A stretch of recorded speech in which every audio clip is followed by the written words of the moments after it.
live. Hey everyone, welcome to episode 2 of the West Ham Media Tour, presented by Hammers Polls. I'm your host, Justin Wassa, coming to you from Chicago here in the States. And today I'm joined by Dan Woffenden. Dan, how you doing today? Yeah, I'm good, thanks. How are you? I'm good, thanks. Where are you calling in from today? I'm calling in from sunny Preston. I'm originally from Leeds, but I'm living in Preston at the minute. So yeah. Gotcha. Okay, so you're originally from Leeds. I actually visited Leeds. I went to the Leeds away match this year. Did you like? It was a good one for you, wasn't it? Oh man, I mean, I couldn't have picked a better Amazing match one. to go to, honestly. Just obviously going to Ellen Road was awesome. That's quite the ground, and then obviously Leeds fans are excellent as well. And then Great fans, yeah. just to top it all off, we won, and then the way we won was a little extra special. So for my first away match, it was. I mean, like I said, I couldn't have selected a better match to go to. So, but okay, so you're from Leeds. Yep. So this may make this question that I ask everyone a bit more interesting. Why West Ham? How did you become West Ham? Through my dad. My dad grew up down south, and he loved Bobby Moore and players like that. When we had some world class players, and I kind of just followed on from there. Really, just started going when I was young. I was a mascot in 2007. We lost 2-1 to Sunderland. Stephen Elliott scored, actually. I don't know if you remember him. I don't. And then from there, just season ticket holder, up and down every weekend in a day. And, I love it, especially this season, how well we're doing. So that's kind of the background behind it. Because most of my mates, as you can imagine, are Leeds fans. So when we're beating them twice this season, and hopefully again on Sunday, it makes it a lot more sweeter for me. I'm sure. So then, how did you get into the West Ham media space? I know that you either had studied or are currently studying journalism, but you've made quite a name for yourself within the West Ham media space, especially on Twitter. I enjoy your tweets have a specific format to them. I think. Or I believe you're obviously very stats driven, so I know you put out a lot of stats, and your post match tweets are very clear, concise, and to the point, which I think is probably the reason why a lot of people enjoy them and like them. But how did you get into the West Ham media space overall? Well, it was through the first lockdown, really, Justin. It was more of a case of I just wanted to build a name and increase my exposure on Twitter, really. And I was looking at ways to do it. And initially, I was sending accounts my work, any West Ham accounts. I had a few thousand followers. And from there, it was initially more opinion driven. I was asking questions, typical journalist style, but it was a bit controversial in a sense. It was when the owners were having some stick and stuff. And I thought I need to change this up. And then I don't know if you know Canning Town Len. I worked with him for a bit. He's a great guy, and then from there I just thought I'll just stick to the facts rather than be reactionary or something, because it's better to be level-headed. It's easy to get angry in football sometimes, isn't it, and be reactionary and tweet something like this player's this and that. But just sticking to the facts has really helped me, and yeah, I'm loving it. It's really good to connect with people on there. Yeah. Speaking of sticking with facts, I saw your tweet that, I mean, for even you, it went a little viral. The tweet that you put out yesterday with Bowen being better than or having more goal contributions, I believe, than and then you listed out a bunch of players. I know one of the first comments was some Chelsea guy saying that Mason Mount had more, and you were just like, Bowen has 13. Bowen has 13. That's it. And that's all. You just didn't sort of follow up with that. You just said Bowen has 13, which I appreciated. And I should have said this before. You are an analyst for the West Ham Way. Is that correct? That's right. Yeah. So every week before the game, the day before, I will just do a section audio on the opposition. So just what to expect: their attacking, defensive structures, their threats, weaknesses, and then the key player battles, in my opinion. But obviously they can vary depending on late injuries, who starts, that kind of thing. But yeah, that's every week. Yep, excellent. Um, so obviously, this show is presented by Hammers Polls, so it's a very poll-driven type of show, and we asked you to come up with a poll, a question that you wanted to ask the fans, and we're trying something a little different. Episode one with Brawley, who I'm sure you know Brawley, right? Given that he Yep, was yeah, yeah, I a do. West Hammer. Yeah. Yep. Hmm. Um, we actually posted it. Um, we posted it after the show. So right now I'm going to share my screen really quick, and we're going to look at your poll. Um, and so your question was: Is David Moyes the best manager in West Ham's history? Refreshing this a little bit, we'll see that very even split. Ooh. 50.2% currently, and there's 233 votes, so we have a pretty decent sample size. We'll see how it changes, but 50.2% of the vote says no. You can see that I voted no. Yeah. Well, what is your answer to this question? I I don't know much about Lyle and Greenwood. Obviously, I know they were very successful as managers, and people regard them as the top two, don't they? And even Redknapp to an extent. And someone mentioned Kirbishley, but I think Moyes has exceeded Kirbishley's success with West Ham. But in terms of recent history, definitely. Obviously, Pardew took us to the cup final against Liverpool, that heartbreaking final. But I think he's definitely up there, Justin, in terms of obviously the record Premier League points total speaks for itself. But the way we're playing, the consistency in which we're playing, obviously we spent a lot of money under Pellegrini. That didn't work. So we had to kind of alter our structure and the way we Mhm. went about things in the transfer market as well. And even the players we're bringing in now, and we're a very attractive pull, I assume, for many players. And overall, if you look at it and look at how well we're doing in the Europa League and take into account the thin squad that we have, look at the bench last night. It was about three or four of them didn't have a Premier League game under their belt. So Yeah. I think he's definitely in that bracket. I think I agree with people that if he wins a cup and gets a bit of silverware to his name, then he's definitely pushing top for me. But he's definitely in the top three, I think. Yeah, I would agree with you. I don't know too much about Lyle and Greenwood, but I do know that I believe it was Lyle who won two FA Cups, Yep. and the most recent one as well. And I mean, I think he was manager for at least a decade, maybe even more. Hmm. So actually, I think it was probably like 15 years.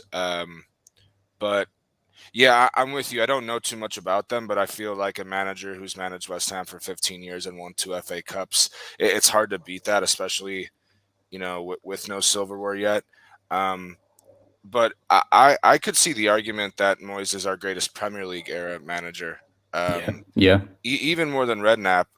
Redknapp, I actually was looking at the stats before we signed on. David Moyes in all competitions actually has half the amount of wins as Redknapp, Right. 55 to 110.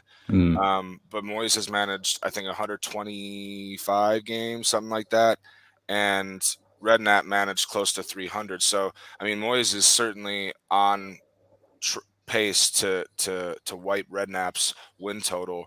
Yeah. And I think your comment here is perfect in that he certainly should be considered, but a trophy takes him top, Yeah. in my opinion. Yeah. Uh, just even if it's just one trophy, because in today's day and age, with the disparity in money that a Greenwood or a Lyle didn't face, um, it would be even more impressive to see a West Ham side consistently challenge for the top six and then sprinkle a trophy on that over a handful of years. And I think Moyes can definitely take the throne. Definitely, and it's not too far away, in my opinion. A few years' time, I think there's a Yes, trophy coming our way. Definitely. yes, and it would be special for Moyes. He has not won a major trophy in his managerial career, so he's still looking for that too. That motivation and that hunger is probably. Yeah, I mean, it's in him to the max, which is great, Yeah. and you can see Mm. that as well. Um, I'll stop sharing right now. We'll get back to it. So one question that Booney Yep. from at what is it at GB? ITJ. So we already asked this poll. So what is more important to our team success right now, Dan? Is it team spirit, player quality, Moyes, or the recruitment strategy? You can see team spirit and Moyes were the top two choices. So if you had to answer that question, what would you say? I'd say team spirit, but I think Moyes intertwines with that. Exactly. He's built that. He's built that winning mentality. Even yesterday, we took a while to pick apart Norwich, and they defended well. They were coming with a game plan of defend and then get lucky from a corner or something like that, because they don't have a lot of talent there at their disposal. And he's just built that from minute one. People were saying, "Oh, we've not won in 5 games in all competitions. West Ham are going downhill now. They've been found out." But now we've won our last 4, scored 11 and conceded 3. So I think that winning 2 clean mentality, sheets as well in a row. definitely, yeah, exactly, which is massive for the defenders, especially Diop and Dawson, huge for them. And obviously Cresswell's coming back, and Zuma is nearly fully fit now. I think he's got COVID at the moment. But yeah, I think team spirit and Moyes intertwine together. But I agree that, having that team spirit is massive. You can have good individual players like we did have under Pellegrini. Anderson had something about him. Haller had something about him. Even before that as well, with Bilic, you had Payet, didn't you? You had Lanzini, but they weren't a collective unit. Whereas now we have the collectiveness and we have the spirit to go with that. And if you have that, that kind of overrides talent sometimes, and you can win games. And that's why I think in a few years we're on our way towards silverware, because team spirit's the most important thing in football.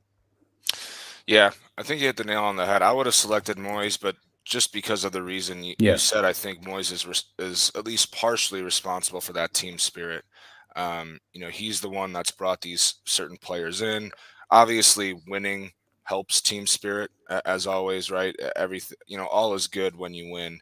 Um, but yeah, I mean, I think he's responsible even for the recruitment strategy as well. You could say, I Yeah.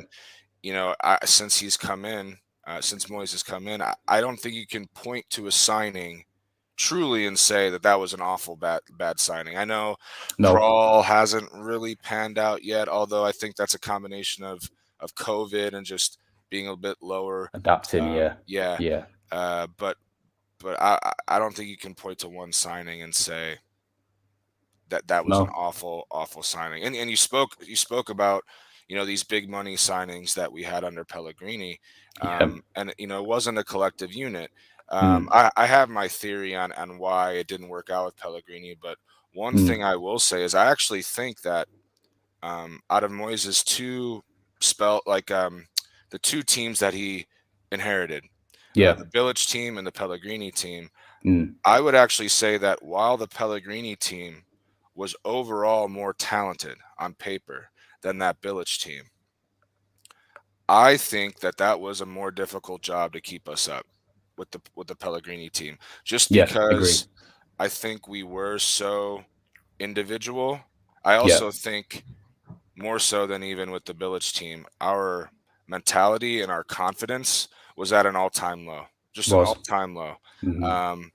I think that stems from Pellegrini's confidence being at an all-time low. I don't think he'd really ever been in that position before, certainly not in England, as he was with City before that. So before we go down that rabbit hole, I'll leave that be. But yeah, team spirit, Moyes, I think either one of those two answer choices is valid. Definitely. Yeah. Um, Agree. we talked about the Norwich match, so that happened yesterday. Let's talk about it. Yeah. Obviously, you mentioned it did take a while for us to pick apart them. You can see that there is some improvement in this Norwich squad with Dean Smith, who is a good manager, and I thought was a little hard done by getting sacked. I thought he deserved a bit more time, but nonetheless, I feel like there is a slight improvement with this Norwich squad. They still can't score, but defensively, I thought they did defend well for the first 20, 30 minutes. But overarching, themes and thoughts to the match yesterday. I always knew it was going to be tough. People were saying it was going to be a walkover. I can obviously understand that. I think Norwich have only scored 8 goals this season, so I didn't expect much from them. I think Pookie scored 5 of them as well, so they're over reliance in a sense on him, and not having a proper understudy to him has really affected them. And not replacing Buendia as well, who they lost to Aston Villa. He's a really good player, Buendia.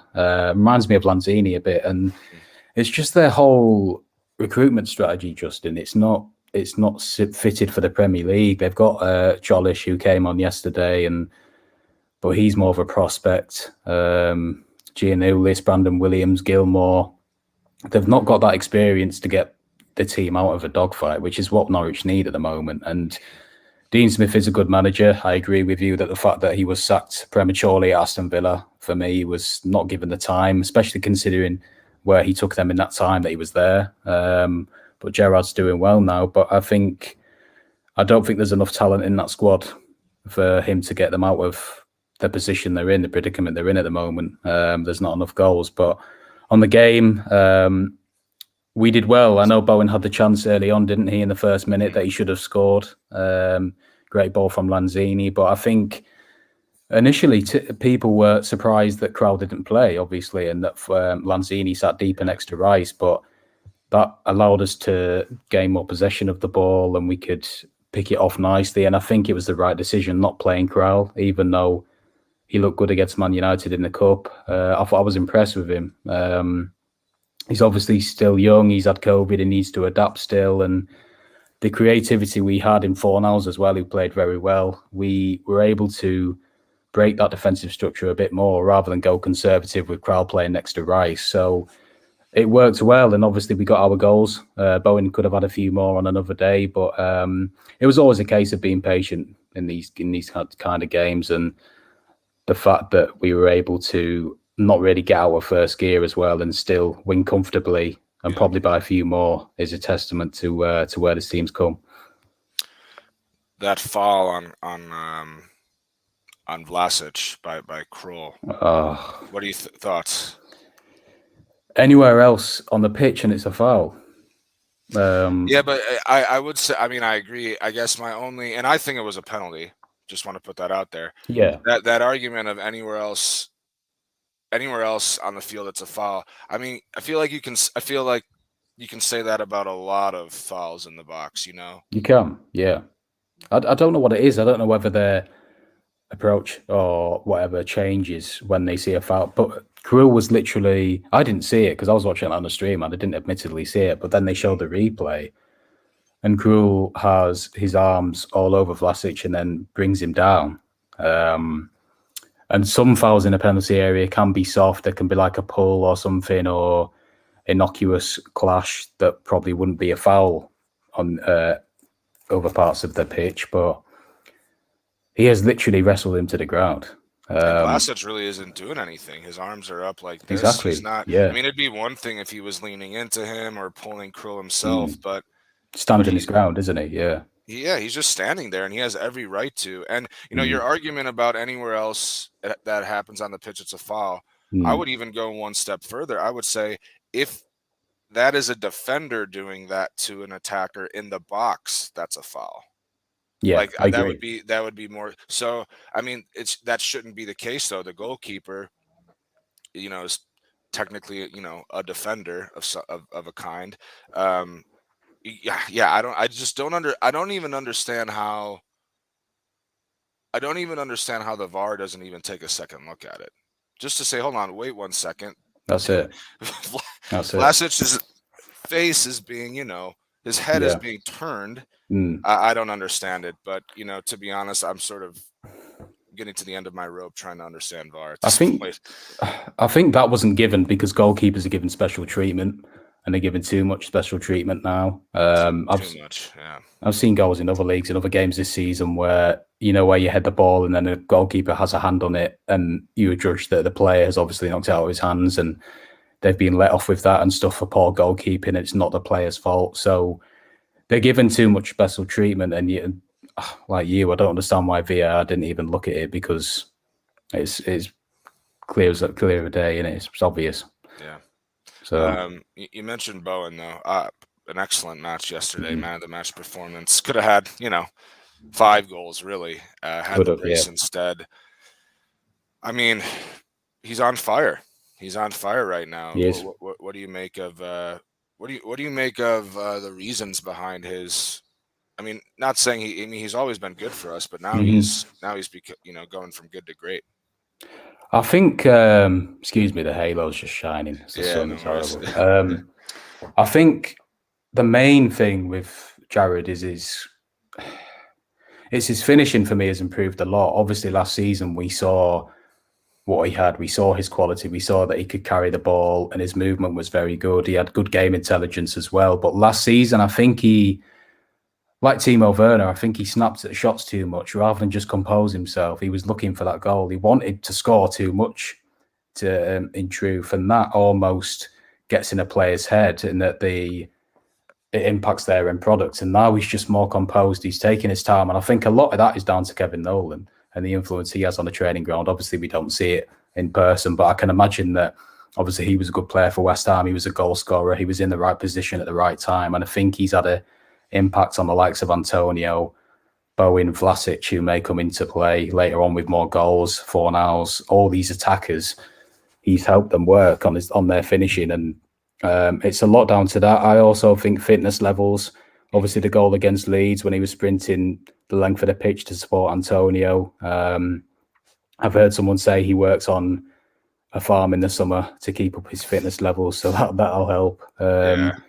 But he was always a good player at Hull City, and when we were linked with him, I was very happy. But obviously, he nearly went to Crystal Palace, and I was desperate for us to hijack their move for him, because 20 million for a player of his quality in the Championship was nothing in today's market. And I'm so pleased he's doing well, but he can do even better for me. I think he's a 10-10 goal assist a season player, maybe more. And I wouldn't be surprised if he gets that this season. But yeah, he deserves an England call. What more does he need to do? Nothing. Simple as that, really. Agree. He's the best. He's the most informed English winger. There's really no question 100%. about it in my opinion. He's certainly on his way to that 10-10 mark.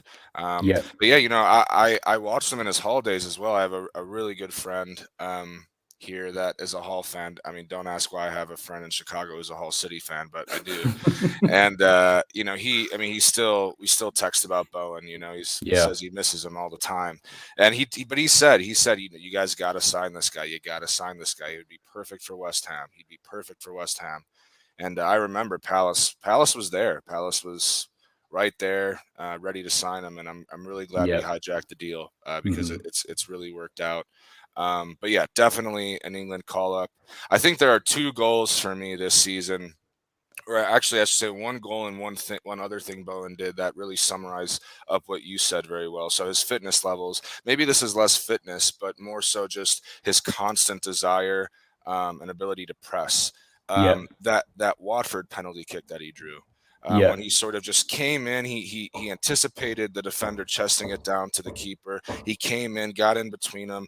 Not many players have the wherewithal and then the desire to go and do that. And he obviously didn't get the goal, but in a way, he assisted on the goal. And then in terms of composed finishing, Dan, the League Cup goal against Spurs, where he takes takes a Vlasic. I think it was a shot because he hits it hard. It was a pass. You think it was a pass? I think so. I think I've watched it many times back, and I think he scanned and meant to driven it into the box low and hard to Bowen. Okay. Because there's not a shooting angle on, but it's opinions. I mean, either way, it worked out.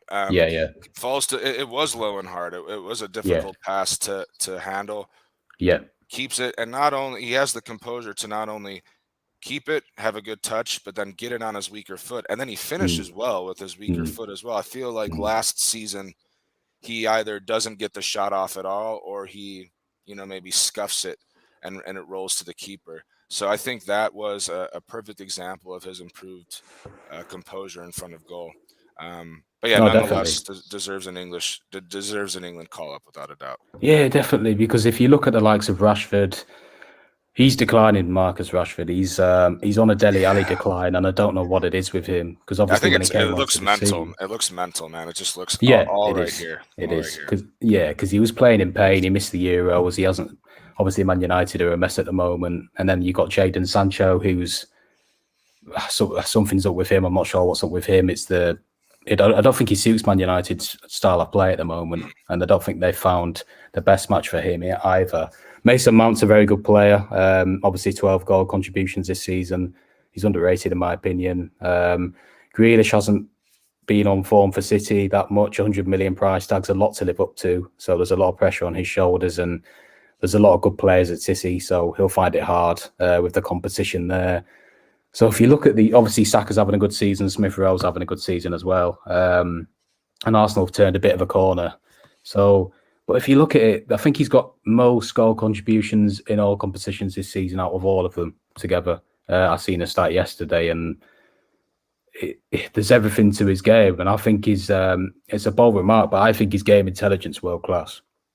I really do, because like you mentioned, that penalty against Watford and his ability to decide what to do, his shift in acceleration on the ball, off the ball. He uses his weaker foot more as well. I think he hit the post with it yesterday against Leeds. He had a good chance, which was well saved by Melier. So he can go. He's not predictable at all. You've got Yarmolenko, who you know what's going to do. He's too predictable, and less said about him, the better. But in terms of Bowen, he can go either way. So it gives defenders an absolute nightmare. And there's no surprise to see that Liverpool are linked with him, because I'm not saying he'll be as good as Salah, because Salah's obviously world class and he's the best player in the world at the moment. But he's similar. He's got similar attributes, and he's only 25, so he's got a very, very high ceiling, Jarrod Bowen.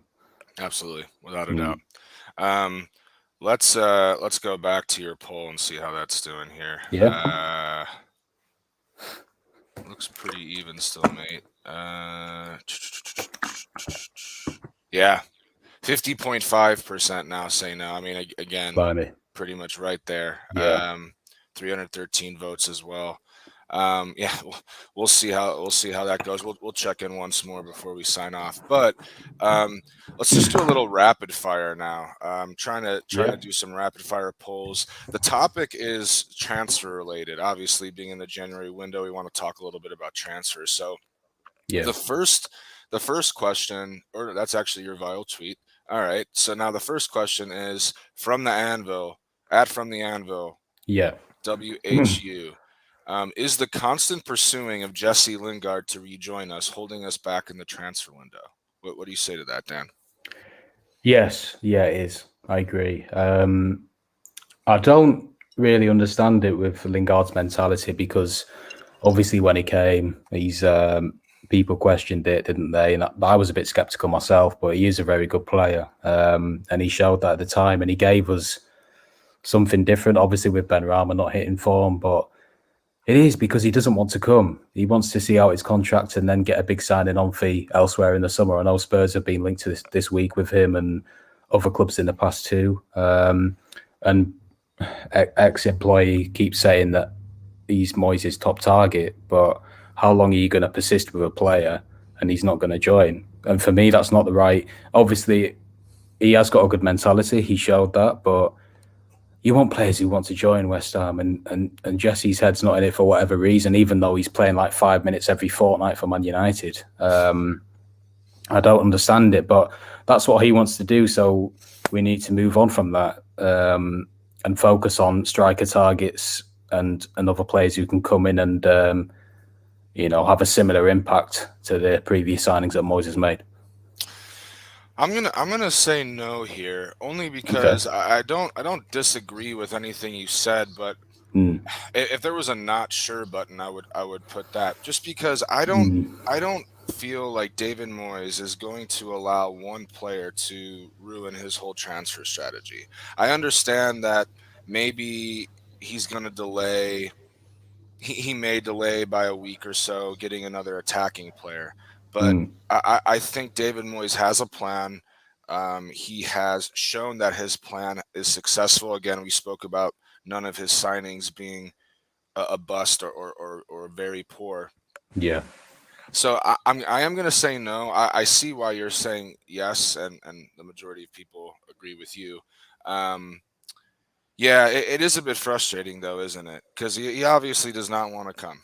I think it's very safe to say he does not want to come this window. I'm not saying he wouldn't want to come in the summer. There's a very good chance he may want to come in the summer. Will he though? No, I think it's probably time to just move on. Next question. Were we right to decline Lucas Digne on a wage of 160K a week? Yes. I'm going to say yes because Cresswell's just as good. He offers the same qualities. Digne's a good player, but you question what happened at Everton. Was it all Benitez? Was it a bit of both? Or was it solely Lucas Digne? And he offers very good qualities, obviously, but on 160 grand a week, it's what's that, our most highest paid player, probably. Mm-hmm.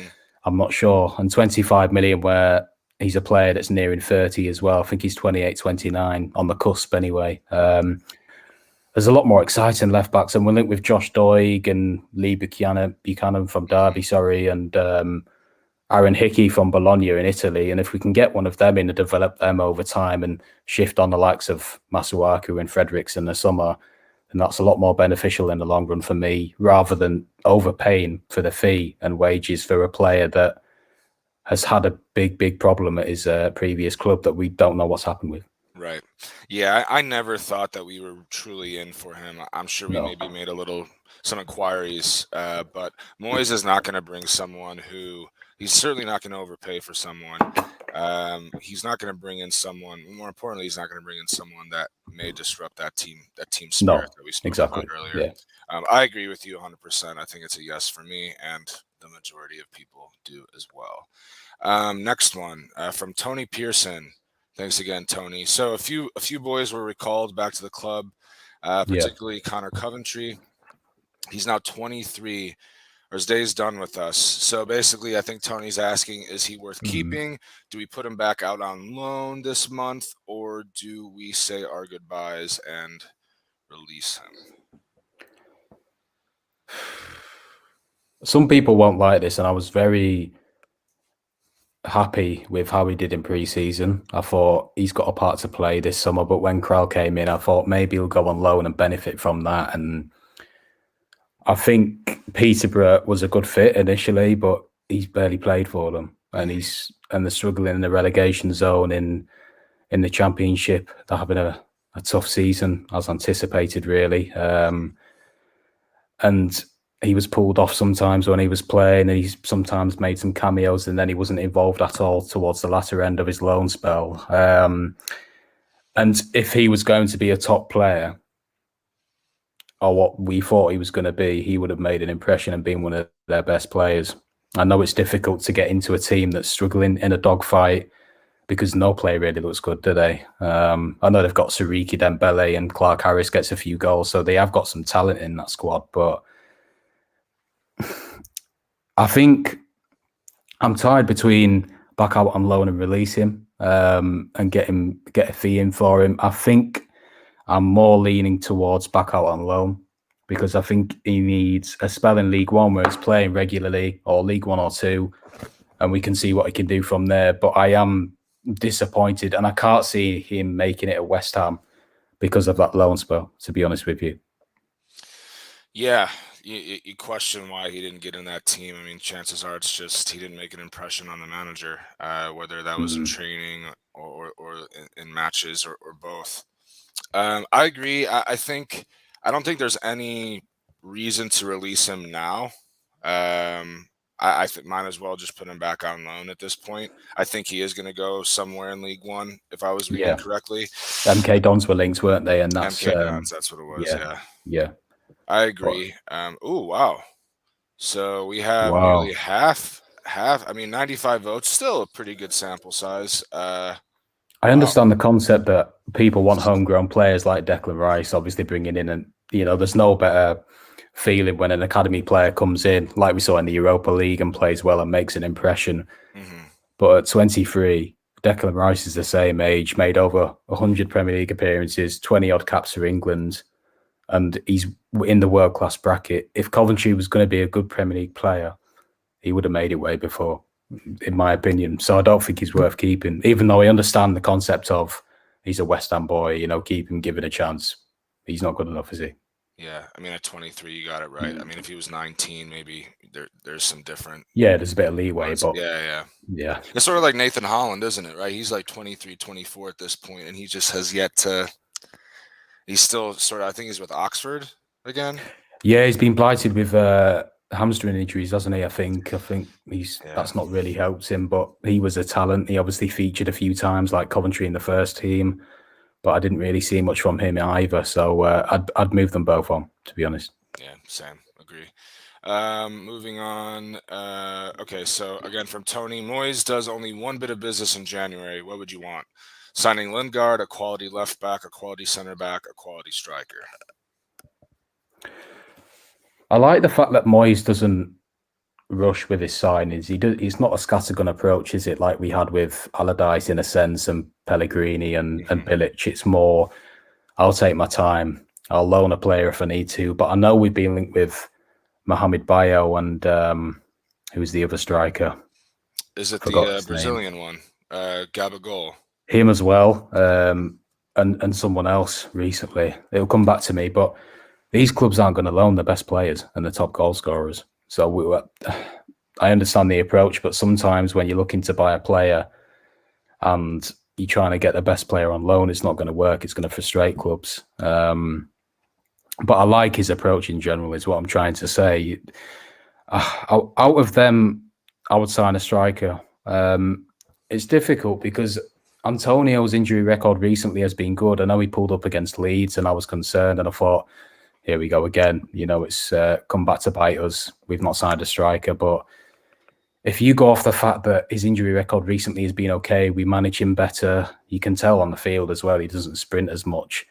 And if you take extra care of him in training, maybe we don't need another striker. But every club needs a second striker, and we do. And I think that's what I'd pick: sign a quality striker. Whether it's available in January or not, I'm not sure. I know a comment there says Origi's available for £7-8 million. If that's true, we go for him. Gabigol, I'm not sure on personally. He was at Inter Milan. He only made a couple of appearances there, and the Brazilian league is a completely different kettle of fish to the Premier League, in my opinion. And he doesn't seem like the right character to fit into that dressing room. But I think a young, hungry striker, Bayo looks decent, or Jonathan David, but there'll be a lot of competition for him. But definitely an understudy to Antonio is definitely my priority for me. And then the other positions we can come back to in the summer.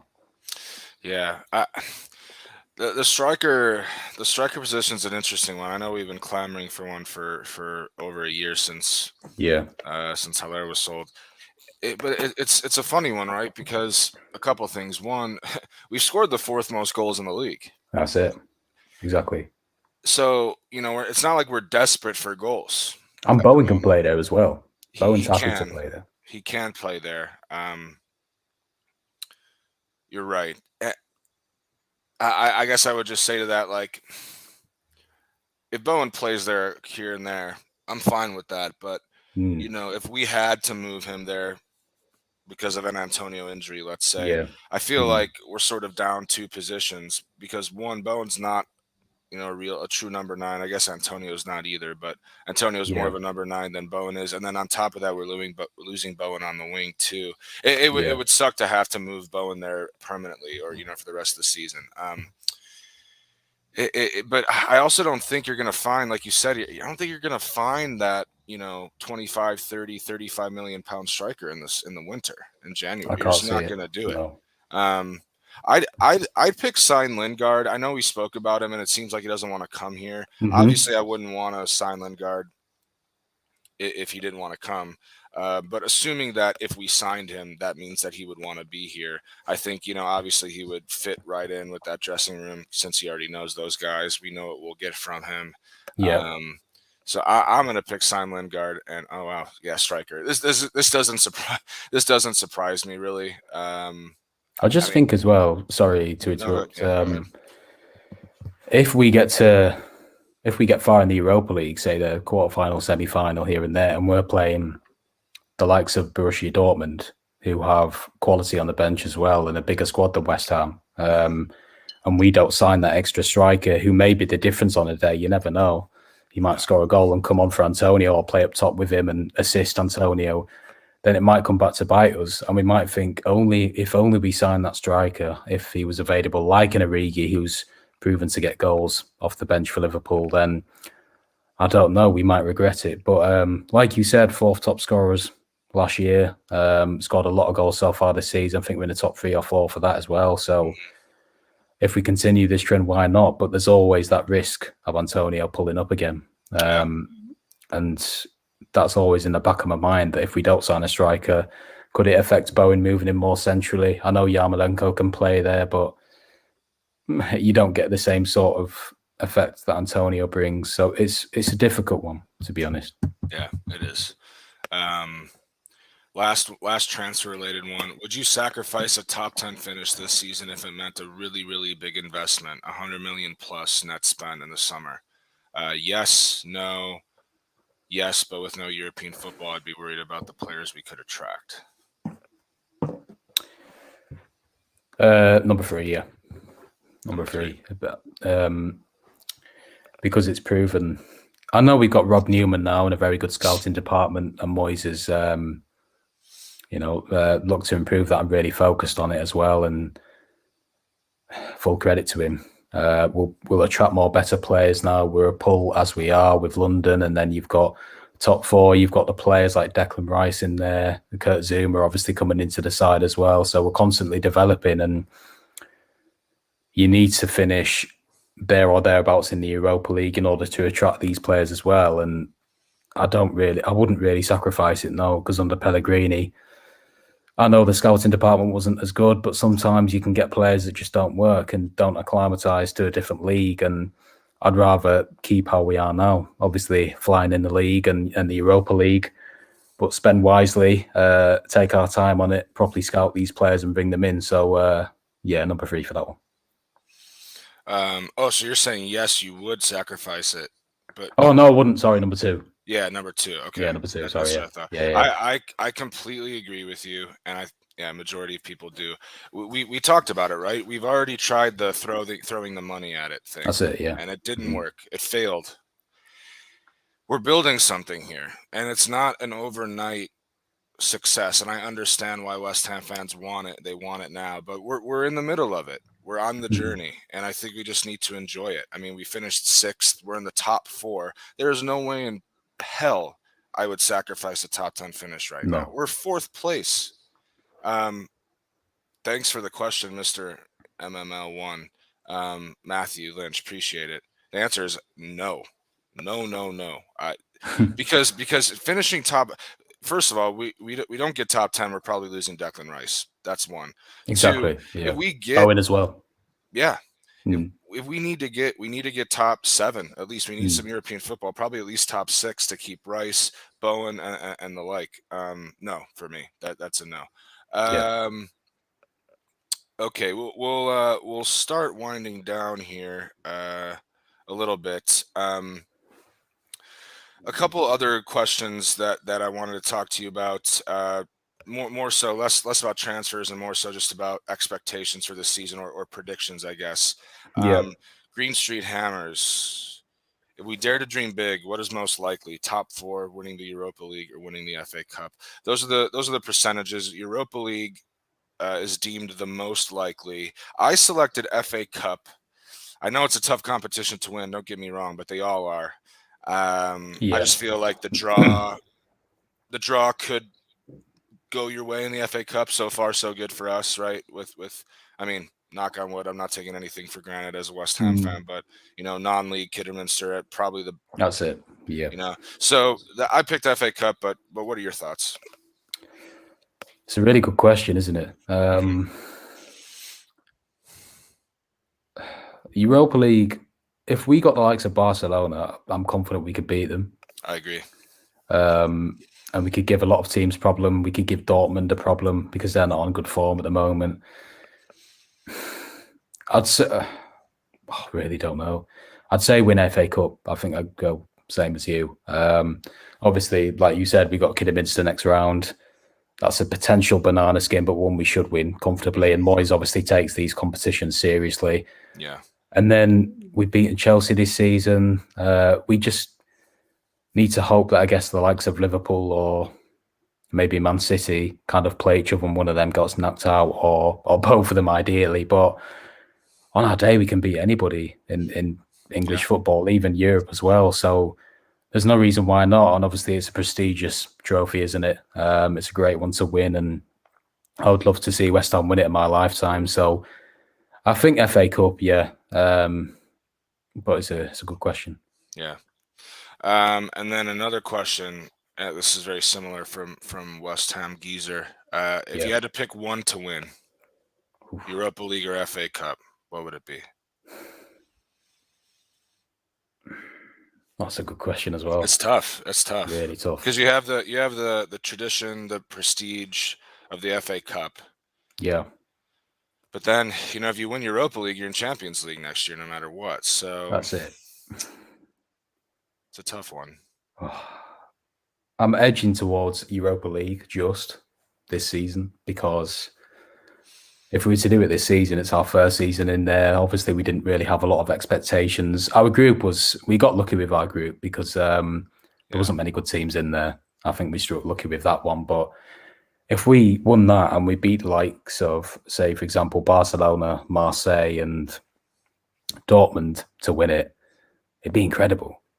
It really would. So I think I'm going for that. Obviously, FA Cup prestige and stuff, and we know all about it. And it's an amazing trophy to win. Leicester won it last year against Chelsea, didn't they? But I think Europa League would be something else.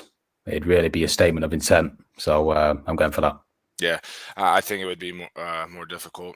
Yeah, And yeah, I pick Europa League just because that means Champions League, and that's really, the money that we would receive from Champions League, the draw that we would draw in better players, that's it. as well. So for me, it's Europa League. It would be I guess the best of both worlds isn't the phrase, but either one, right? We would love Oh yeah, love a yeah. trophy. It's been 40 some years. Dan, we're gonna wind down, man. First of all, really appreciate the time. You do excellent work with the West Ham Way. Oh, Been thank one you. of my favorite Twitter followers or follows, and just keep up the good work, man. Really appreciate it. Um, we'll go back one last time Yep. to your tweet. Let's see where we're at here. I'm assuming we'll be very similar. Oh, we have a change now. So now we have yes as slightly higher than no. 378 votes. Or sorry, I'm not showing my screen yet. Oh, that's I'll fine. share. All right. Yes, 50.5% say yes to David Moyes being the best manager in West Ham's history.